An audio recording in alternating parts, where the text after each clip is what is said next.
aí, pessoal, beleza? Bom, olha só, nessa semana nós vamos trabalhar 4 conceitos, tá? Que é o conceito de quantidade de movimento, de impulso, de conservação da quantidade de movimento e de colisões, ok?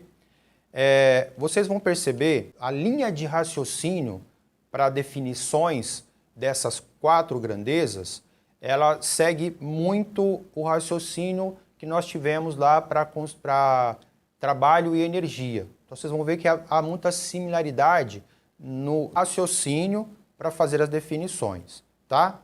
A primeira definição, então, é a definição de quantidade de movimento, que pode aparecer também como momento linear. São sinônimos, trata-se da mesma coisa. Eu vou utilizar sempre a definição de quantidade de movimento, tá? Porque os nossos livros didáticos eles trabalham com a definição assim, beleza? E o que vem a ser quantidade de movimento? Bom, então vamos lá. Eu acabei de falar com vocês que segue uma linha de raciocínio muito próxima da matéria anterior. Qual foi a definição de energia? Propriedade da natureza que permite os corpos dentro dela fazer coisas, né? Qualquer coisa. Movimentar, emitir luz, emitir calor, reação química. Foi isso? Então, a quantidade de movimento é o quê? Ela também é uma propriedade da natureza, mas é uma propriedade da natureza associada ao movimento, né? Os físicos definiram da seguinte maneira: quando a natureza foi criada, dotou a natureza de movimento. Então a natureza foi dotada de movimento quando ela foi criada, tá? E essa grandeza, ela foi tratada da seguinte maneira: ela é uma grandeza vetorial, que como quantidade de movimento começa com a letra Q, nós vamos então representá-la pela letra Q maiúsculo. A quantidade de movimento, ela é uma grandeza vetorial. E se ela é uma grandeza vetorial, o que ela precisa ter? Ela precisa ter módulo, direção e sentido, correto? A direção e o sentido nós representamos através do vetor, né? Que é o segmento orientado de reta. O eixo do vetor me dá a direção, a seta me dá o sentido. O módulo é o número, né? Que é o tamanho do vetor. O tamanho do vetor me dá o módulo. Mas como o módulo está associado a número, a valor, é necessário que se estabeleça quais as variáveis que determinam essa grandeza. Então, o que determina? Quais são as variáveis? Quais são as variáveis que vão dizer o quanto vale essa quantidade de movimento? E aí, através de suposições, através de experimentações, ou seja, fazendo experimentos, os físicos chegaram à conclusão que essa grandeza ela depende de 2 variáveis: a massa do corpo. Quanto maior a massa, maior é a quantidade de movimento do corpo. Quanto menor a massa, menor seria a quantidade de movimento do corpo. Baseado em que eles fizeram isso? Ora, gente, imagina que eu pegue 2 bolas, uma bola de vôlei e uma bola de boliche, e eu jogue essas 2 bolas para vocês com a mesma velocidade. Qual delas que é mais fácil parar o movimento? A bola de vôlei, que deve ter aí uns 300 gramas, ou uma bola de boliche que pode chegar aí a 1,5 kg? Qual que é mais fácil? Eu jogo com uma velocidade, qual que é mais fácil você segurar, parar ela? A bola de vôlei, né? Porque ela tem uma massa menor, porque ela tem uma quantidade de movimento menor, por ter uma massa menor, tá? Então, a quantidade de movimento, ela depende diretamente da massa do corpo, e se ela é uma grandeza associada ao movimento, eu preciso de uma grandeza associada ao movimento. E qual seria? Velocidade. Então, a quantidade de movimento, ela depende também diretamente da velocidade, ok? Não detectaram nenhuma outra variável que influenciaria nesse valor, Por isso, a quantidade de movimento, então, ficou associada a essas duas grandezas, a massa do corpo e a velocidade, tá bom? Que você vai calcular fazendo, né, o produto da massa vezes a velocidade. Como é uma grandeza vetorial, né, gente? Então, eu tenho que colocar aqui o sinal do vetor. A quantidade de movimento é uma grandeza vetorial. E qual é a outra grandeza vetorial que eu tenho ali? A velocidade, né? Ou seja, se eu quiser calcular, ó, o módulo do vetor quantidade de movimento, eu vou fazer a massa pelo produto do módulo do vetor velocidade, tá? Como nós já sabemos que são grandezas vetoriais, né, tanto a quantidade de movimento e a velocidade, para facilitar um pouco a nossa vida, a gente vai acabar fazendo dessa forma aqui na hora que for resolver o exercício, tá bom? Mas não pode se esquecer de que a equação ela é em módulo, porque eu estou tratando de uma grandeza vetorial, tá bom? E a unidade? Qual é a unidade da quantidade de movimento? Ora, massa é dado em quê? Quilogramas. A velocidade é dado em quê? Metros por segundo. Então, a unidade da quantidade de movimento é quilograma metros por segundo. Então, eu vou falar para você assim, um corpo que se move tem uma quantidade de movimento de 20 quilogramas metros por segundo, porque a unidade é essa, tá? Então, gente, sobre quantidade de movimento é simples. Simples entre aspas, né? Por ser uma definição abstrata, às vezes a gente tem uma certa dificuldade, demora um tempo para amadurecer essa ideia. Mas é exatamente assim. A natureza, quando ela surgiu, os corpos que estavam nela estavam com movimento. Então os físicos disseram assim, ora, quando a natureza foi criada, a natureza adotou os corpos de movimento e chamaram essa propriedade de quantidade de movimento, tá bom? E o impulso? O que vem a ser o impulso? O que ele mede? Bom, olha só. Imagine você que nós temos aqui uma bola de futebol. Uma bola de futebol. Essa bola de futebol ela está parada, ou seja, a velocidade inicial é zero. E aí vem um jogador e ele chuta essa bola aqui. Ele chuta essa bola. E o que acontece? Ele faz essa bola começar a se movimentar, né? Vamos supor que essa bola aqui tem meio quilo, 300 gramas, 0,3 quilos. E depois que acontece o chute, essa bola passa a se movimentar com uma velocidade constante de 5 metros por segundo. Então, o que acontece? Quando ela estava parada, a quantidade de movimento dela, a quantidade de movimento inicial dela era quanto? Zero. Depois que houve o chute, o pé do jogador exerceu uma força sobre a bola. Durante um certo intervalo de tempo, ela passou a se movimentar com 5 metros por segundo, ou seja, ela passou a ter uma quantidade de movimento, o quê? Diferente de zero, né? Quanto, na verdade? Bom, massa vezes velocidade. A massa eu falei que é 0,3, a velocidade é 5, então ela passou a ter uma quantidade de movimento de 1 kg metro por segundo. Então, ela estava com uma quantidade de movimento zero e após a interação pé-bola, ela passou a ter essa quantidade de movimento ali. Bom, da onde que veio essa quantidade de movimento? Essa quantidade de movimento veio do pé do jogador, né? Vamos lá. Veja bem. A bola está aqui. A minha mão representa a bola. Quando você vai chutar uma bola, você não simplesmente vem com o seu pé aqui e faz isso, né? Você não faz... Tipo assim, você chega com o pé bem pertinho aqui e só empurra. O que você faz? Principalmente se for um jogador de futebol que quer bater um pênalti, por exemplo. Ele toma uma certa distância, né? Ele toma uma certa distância, vem correndo e ele faz esse movimento com o pé, ó. Né? Por que ele faz esse movimento com o pé, com a perna? Por que ele faz esse movimento de pêndulo com a perna?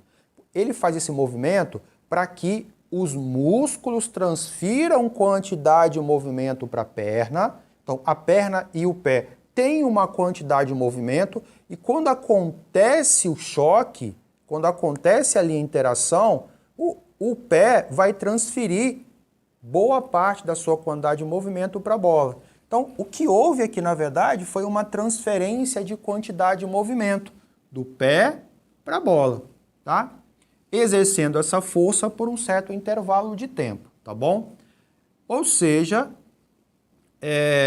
houve essa transferência e essa variação da quantidade de movimento devido à transferência de um corpo para o outro, os físicos chamaram de impulso. Da mesma forma que o trabalho mede a variação da energia do corpo, não era? O impulso faz algo similar. O impulso, ele vai medir a variação da quantidade de movimento. Mas Emerson, por que escolheram a palavra impulso? Porque impulso vem de impulsionar, de empurrar, não é? Impulso é impulsionar, é empurrar. O que o pé fez? Ele empurrou. Então, quando acontece uma colisão, para que haja transferência de quantidade de movimento, é necessário que um corpo empurre o outro, né? Então, escolheram a palavra impulso exatamente por conta disso. Quando o corpo entra em contato aqui, transferindo quantidade de movimento para o outro corpo, ele impulsiona esse corpo para frente ou até para trás, né? Porque o goleiro, por exemplo, o que ele vai fazer é impulsionar a bola no sentido contrário, porque essa bola vai chegar lá para poder entrar no gol. O que o goleiro tem que fazer? Ele tem que fazer uma força no sentido contrário, segurar a bola, né, para a bola não entrar. Então ele vai impulsionar a bola no sentido contrário ao movimento dela, né? Então, da mesma forma que o trabalho mede a variação da energia, eu tenho uma grandeza que mede a variação da quantidade de movimento do corpo, que é chamado de impulso. Volto a repetir. Por que a palavra impulso? Porque vem da palavra impulsionar. Porém, eu acabei de falar aqui no meu exemplo anterior que o pé do jogador exerceu uma força durante um intervalo de tempo para que essa quantidade de movimento passasse do pé para a bola. Da mesma forma que eu tinha dito assim, mas para você variar a energia do corpo, você precisa exercer sobre ela uma força e você precisa deslocar esse corpo, não foi? Bom, aqui tem algo muito similar. Para que você varie a quantidade de movimento de um corpo, você precisa interagir com esse corpo. Você precisa exercer uma força durante um certo intervalo de tempo. Logo, os físicos acharam necessidade de relacionar o impulso com essas duas variáveis aqui, né? E foi muito simples fazer essa variação, porque partindo da definição que o impulso mede a variação da quantidade de movimento, olhem só, o que é a variação da quantidade de movimento? O que seria? Seria quantidade de movimento final menos a quantidade de movimento inicial. Como que eu calculo quantidade de movimento? Massa vezes velocidade final. E aqui, massa vezes velocidade inicial. Muito bem. Nós sabemos também que V é igual a V0 mais AT. Correto? Por que eu estou pensando naquela equação? Porque houve uma variação de velocidade. Se houve uma variação de velocidade, houve o quê? Houve a aceleração. Então, eu vou pensar numa relação que esteja associada à aceleração. Mas por que essa, Emerson? Por que não a equação de Torricelli ou a equação do sorvete meio atrapalhado? Porque eu estou pensando em variação de velocidade e eu estou pensando na questão do tempo, né? Porque tem tempo. Aqui tem tempo e tem a questão que mede, a grandeza que mede a variação da velocidade. Olha só, essa massa aqui é a mesma, é o mesmo corpo, então a massa é a mesma, eu posso colocar ela em evidência. Ó. E se eu colocar ela em evidência, eu vou ter que mv dividido por m sobra v. mv0 dividido por m sobra v0. E olha só, se eu vier aqui e pegar a velocidade inicial e passar para cá, ela vai ficar negativa. E olha o que acontece. V menos V0 é AT. Eu tenho V menos V0 aqui. Eu posso vir aqui, então, gente, no lugar de V menos V0, colocar A vezes T. Né? Porque V menos V0 é igual a T, então eu posso substituir. Fazendo dessa forma, o que acontece? Eu vou ter massa vezes aceleração vezes o tempo. Mas massa vezes aceleração é um produto muito conhecido por nós. Massa vezes aceleração, é possível calcular o que com essas duas, com esse produto? Força resultante. Então, o impulso é força resultante vezes o tempo. Só que veja bem, essa força foi aplicada durante um certo intervalo de tempo, não é? E na equação, quando a gente deduziu essa equação aqui, era para um tempo específico. Então, nós só vamos fazer uma adequação aqui, não vai ser tempo, vai ser ΔT, porque essa força foi feita durante um certo intervalo de tempo, tá bom?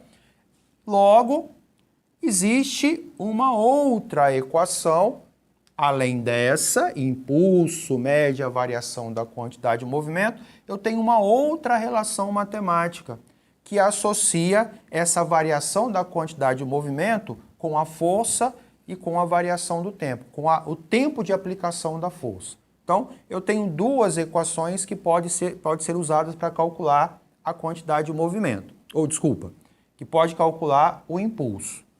Pela definição, o impulso mede a variação da quantidade de movimento e pela relação matemática força vezes ΔT, onde essa força aqui é uma força constante. Ela não pode ser uma força variável, tá? Tem que ser uma força constante, ok? E da mesma forma que eu falei que esse carinha aqui é uma grandeza vetorial, ora, se esse carinha é uma grandeza vetorial e esse mede a variação dele, o que acontece?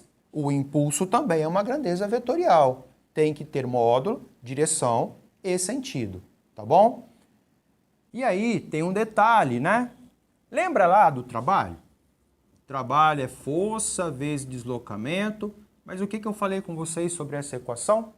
Essa equação só pode ser usada quando esse carinha aqui for constante. E agora nós deparamos com uma equação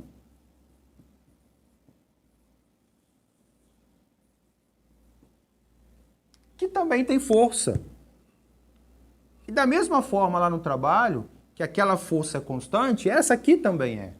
Então, essa equação, da forma com que ela está, eu só consigo utilizar ela se a força resultante for constante, tá? E se ela não for constante, o que eu vou fazer? O que a gente fazia aqui? Construía um gráfico de força versus deslocamento e foi verificado que o trabalho coincidia com o valor da área sobre a curva, não foi? Pois bem, aqui chegaram à mesma conclusão. Se a força resultante for variável, o que eu vou ter que fazer? Algo similar ao trabalho. Eu vou construir um gráfico de força versus tempo e da mesma forma que aconteceu lá, aconteceu aqui. O que os físicos verificaram é que Coincidentemente, ao se fazer a reta que representa, ou a curva que representa a relação da força com o tempo, e se determinando a área sobre essa curva, o que os caras verificaram é que o valor da área coincidia com o valor do impulso. Logo, ficou definido como propriedade.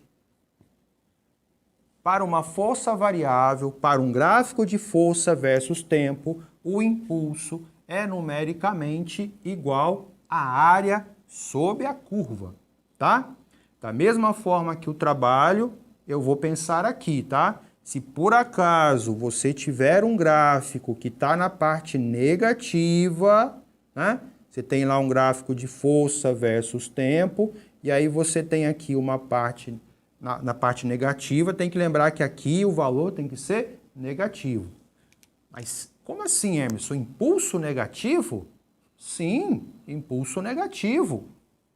Mas como assim? Como é que eu vou fazer o impulso negativo? Ora, você está jogando futebol, você é o goleiro, e aí o jogador do time adversário chuta a bola no gol.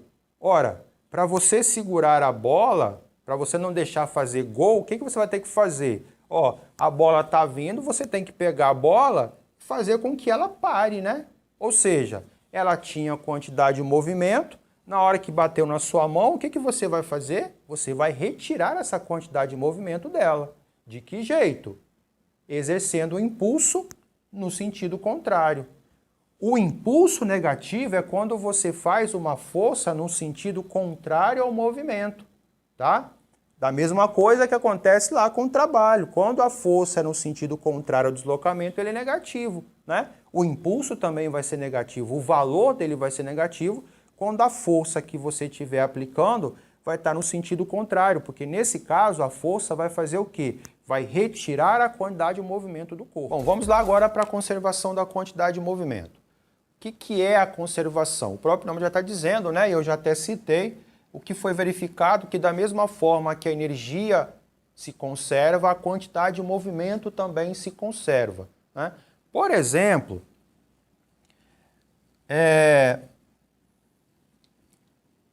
vamos para o jogo de bilhar? Vamos para o jogo de bilhar. A sinuca, né? Você tem lá uma bola, por exemplo, eu tenho lá a bola 8 e eu tenho lá a bola branca. Vou colocar um Bzinho aqui para falar que é a branca, né? O que consiste o jogo de bilhar? O que consiste a sinuca? Através de um taco, eu coloco a bola branca em movimento para acertar a outra, para que ela caia lá na caçapa, né? Então, eu quero fazer essa bola aqui, ela entrar em movimento. O que eu faço? Com o taco, eu vou lá, bato nessa bola. Quando eu bato nessa bola aqui, o que eu estou fazendo? Eu estou transferindo quantidade de movimento, do taco para a bola. Então, a bola passa a ter quantidade de movimento. E aí ela começa a se movimentar e vai bater lá na outra bola. E quando ela bater nessa bola, o que vai acontecer? Ela pode passar integralmente toda a quantidade de movimento para ela, ou pode passar parcialmente. É possível, tem jogadores com muita experiência, que eles conseguem bater com o taco na bola, a bola vai, ela bate na bola 8, a bola 8 segue o caminho e essa bola para exatamente no lugar que estava 8, tá? Então, essa bola ela fica exatamente aqui, enquanto que essa aqui vai para frente. Ou seja, ela transferiu toda a sua quantidade de movimento para a bola 8. É possível também transferir só parte dela, né?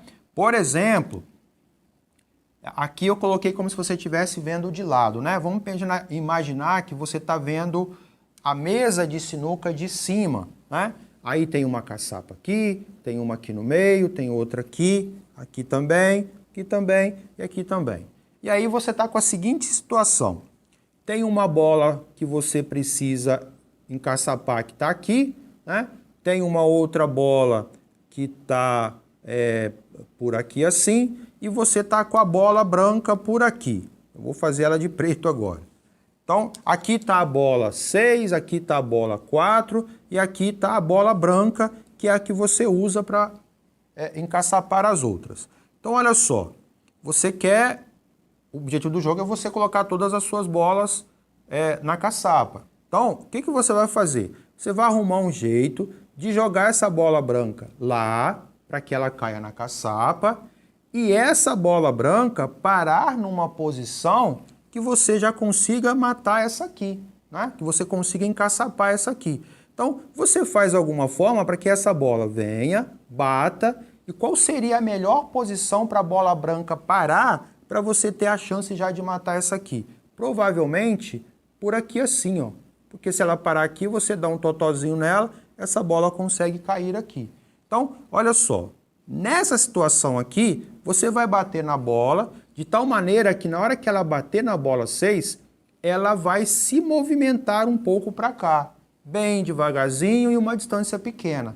Ou seja, nesse caso aqui, você vai transferir uma pequena parte, você vai transferir parte da quantidade de movimento, não toda, como eu tinha falado aqui em cima. Mas aqui você vai transferir somente uma parte. Então, o que eu quero dizer é que quando acontece uma colisão, por exemplo, é possível que você transfira toda a quantidade de movimento para o outro corpo e é possível que você transmita apenas uma parte. Por exemplo, vamos supor que na hora que eu bati com um taco aqui, essa bola ficou com 20 kg metros por segundo de quantidade de movimento. Bateu na bola 6. A bola 6 ficou com 15 kg metros por segundo de quantidade de movimento. A bola branca, depois da colisão, sobrou para ela 5 kg metros por segundo. Ah, mas ela parou. Sim, ela parou por conta de quem? Do atrito, né? O atrito fez ela parar, tá certo? Mas durante a colisão aqui, ó, durante uma bola bater na outra, o atrito do chão com a bola não vai influenciar em nada, tá? Então, no momento da colisão, a única interação que está acontecendo é entre a bola 6 e a bola branca. Aqui tudo bem, está perdendo por conta do atrito, mas no momento da colisão, o que vai acontecer é uma interação somente entre essas duas. E aí, nesse momento, ocorre a conservação da quantidade de movimento, tá? Ou seja, para que aconteça a conservação da quantidade de movimento, qualquer força resultante externa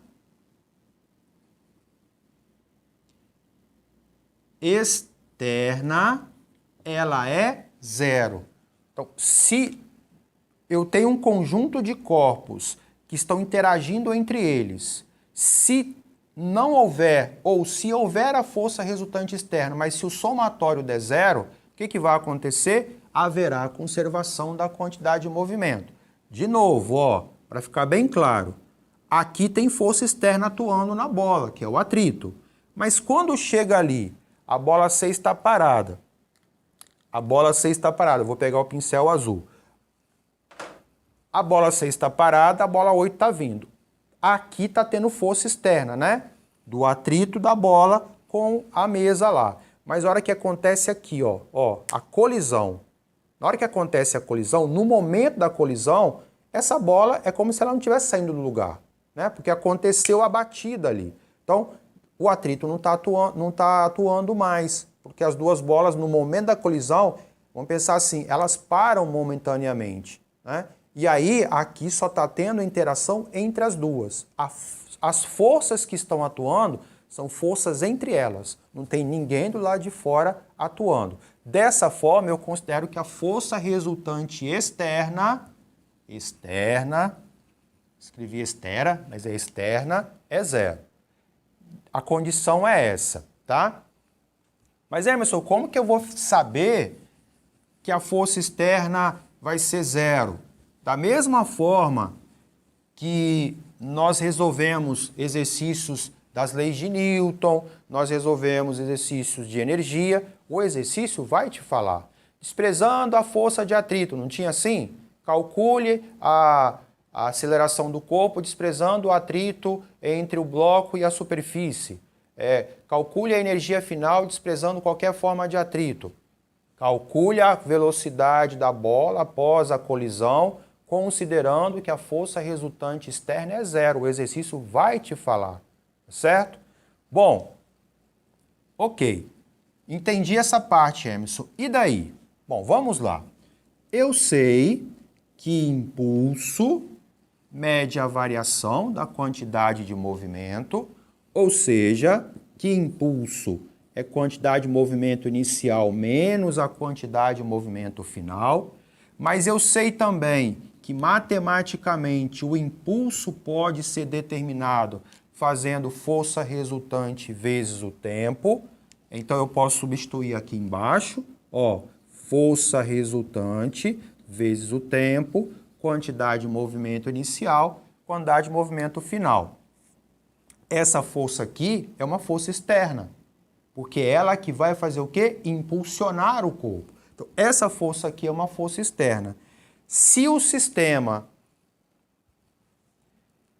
for isento de força resultante externa, ou se a força resultante externa for zero, zero vezes qualquer número dá quanto, gente? Dá zero. E aí a quantidade de movimento inicial menos a quantidade de movimento final. Se eu passar a quantidade de movimento final, que está negativa, para o primeiro membro, a quantidade de movimento final será igual à quantidade de movimento inicial.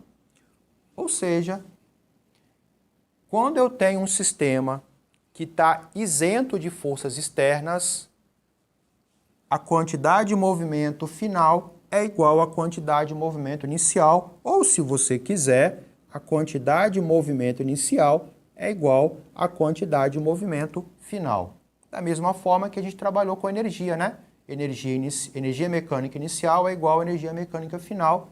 Quando você tem força resultante externa zero, né? A quantidade de movimento inicial vai ser igual à quantidade de movimento final, tá bom? E agora, encerrando essa parte, nós vamos para a parte de colisões ou choques. Colisões ou choques mecânicos. É quando dois corpos batem um no outro, tá?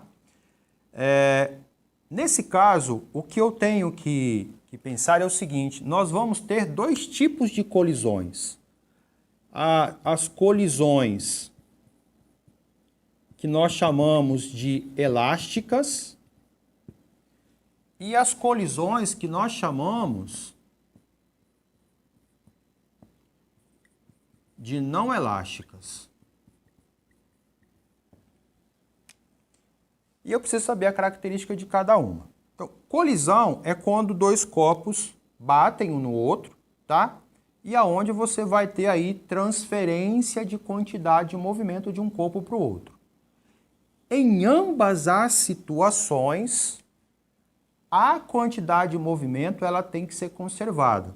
Então, se eu tenho dois corpos, um corpo A se movendo com uma velocidade VA, um corpo B se movendo com uma velocidade VB, se esses dois corpos colidirem entre eles, obrigatoriamente a quantidade de movimento inicial, que eu não vou colocar inicial, eu vou colocar antes do choque, a quantidade de movimento antes da colisão, ela tem que ser igual à quantidade de movimento depois da colisão, em ambas as situações.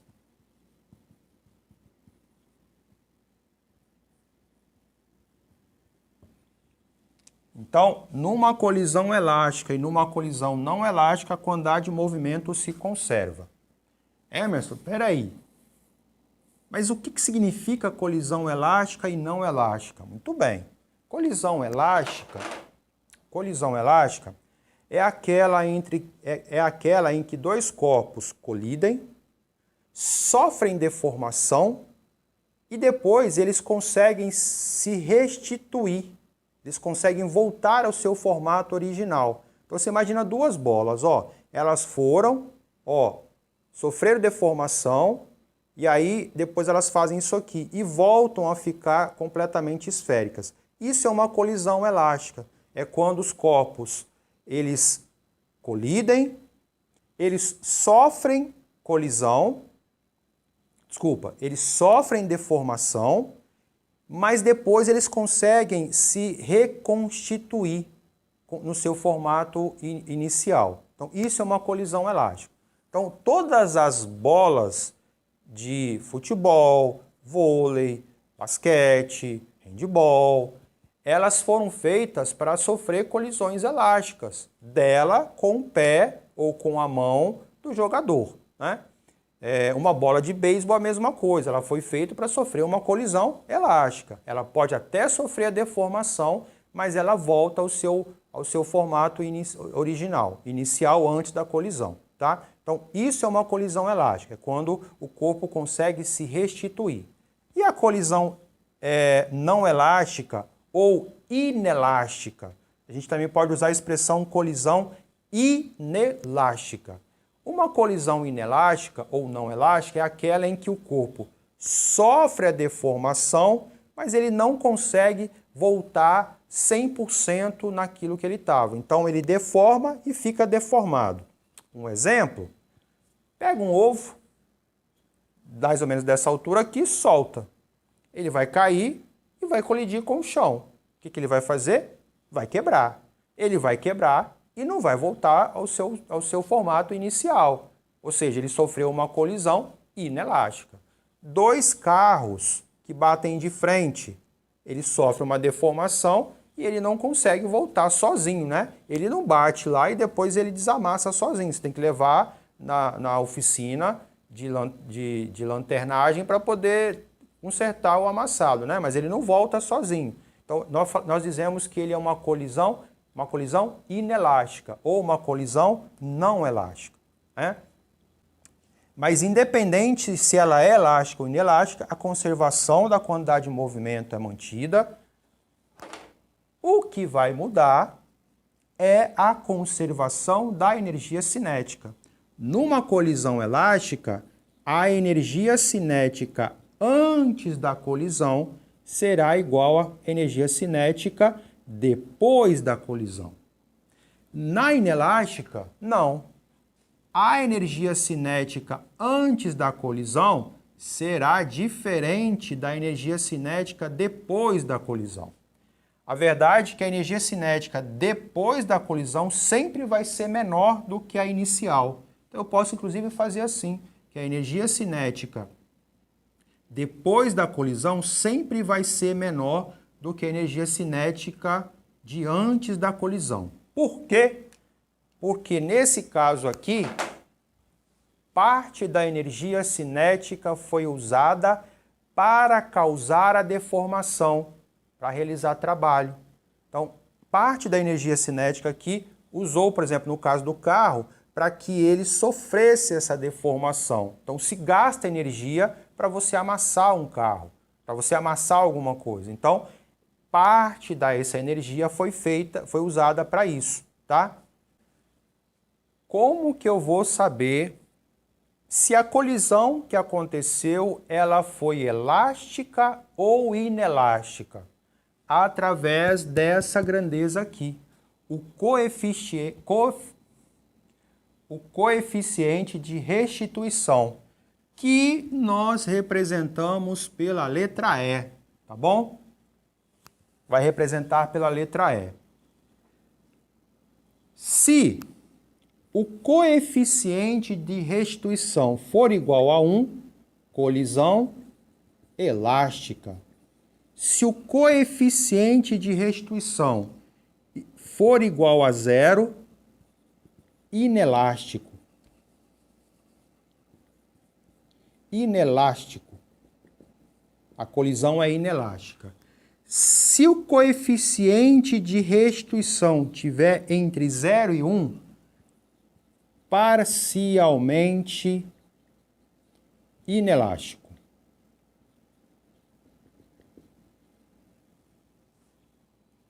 Nós vamos trabalhar mas com esses dois aqui, tá?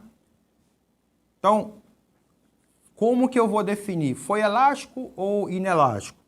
Calculo o coeficiente de restituição. Se der 1, é elástico. Se der 0, inelástico. Se ficar entre 0 e 1, é parcialmente inelástico. Nesses dois aqui, a energia cinética não conserva. A inicial é diferente da final, tá? Nesse aqui, a energia cinética inicial é igual à final. Você falou calcular, mas como é que calcula? Tudo bem. Matematicamente, o coeficiente de restituição será calculado fazendo a divisão da velocidade relativa de afastamento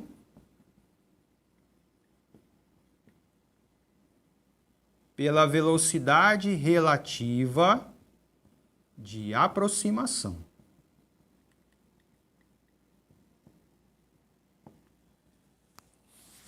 Então, como que você vai calcular esse carinha aqui? Você vai pegar a velocidade relativa de afastamento e vai dividir pela velocidade relativa de aproximação. Se der 1, elástico. Se der 0, inelástico. Se ficar entre 0 e 1, parcialmente inelástico. Peraí, Emerson, volta aqui. O que é velocidade relativa de afastamento? Que bicho é esse? Velocidade relativa de aproximação. Vamos lá. Vamos imaginar que eu tenho dois corpos A e B. Inicialmente, eu tenho o corpo A se movendo para a direita a 2 metros por segundo, o corpo B andando para a esquerda com uma velocidade de 4 metros por segundo. Eles batem e fazem isso. O corpo B bate no A, volta a 3 metros por segundo. O corpo A bate, volta a 3 metros por segundo. O que vem a ser velocidade relativa de afastamento? É a velocidade de afastamento desse cara em relação a esse. Lembra que nós vimos isso lá atrás, quando estávamos estudando movimento uniforme e movimento uniformemente variado? Considera esse cara aqui como se ele tivesse parado. Qual é a velocidade desse cara em relação a esse? Não é de 3. Quando estão em sentidos contrários, o que eu faço? Somo as velocidades. Então, esse aqui estaria a 6 metros por segundo. Então, qual é a velocidade de afastamento? 6 metros por segundo. Porque desse jeito aqui, eu somo as velocidades. E lá em cima, antes da colisão, a mesma coisa. Se um só estiver parado e só esse se movimentar, vocês concordam comigo que ele vai andar 4 metros em 1 segundo, né? Mas se os dois estão se movimentando, eles não vão se encontrar mais rápido. Porque esse aqui vai andar 2 metros para cá e esse vai andar 4, ou seja, eles vão se encontrar mais rapidamente. Ou seja, aqui também eu somo as velocidades, correto? Então, e se eu somar as velocidades, dá quanto? 2 mais 4 dá 6 metros por segundo. E 6 dividido por 6 é 1. Ou seja, esses dois caras sofreram uma colisão elástica. Perfeitamente elástica. Agora, vamos imaginar que acontece a colisão e, como esse aqui terá massa maior do que esse, eles batem e os dois passam a se movimentar para lá. Os dois passam a se movimentar a 3 metros por segundo, tá? Que é possível isso acontecer.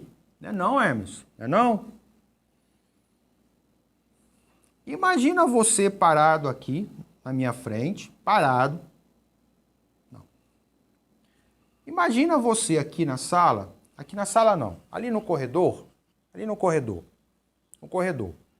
Você vem de lá para cá correndo, tá? A 2 metros por segundo.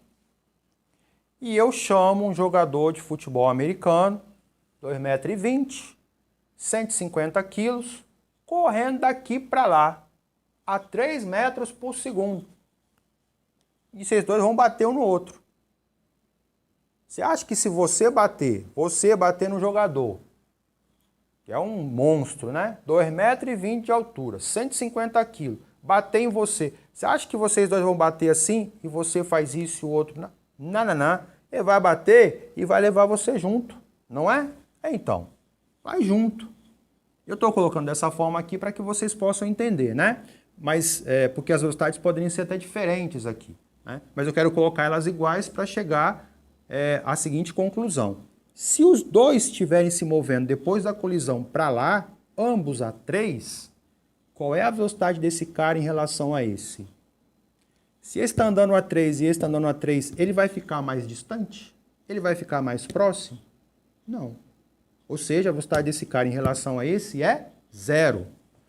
Velocidade de afastamento, 0. De aproximação, 6. Quanto que dá 0 dividido por 6? Dá 0. Ou seja, aconteceu aqui uma colisão perfeitamente inelástica.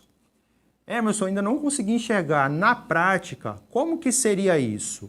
Ora, pensa num carro que está vindo aqui, um carro pequeno, tá? Um carro de passeio, e aqui está vindo um caminhão.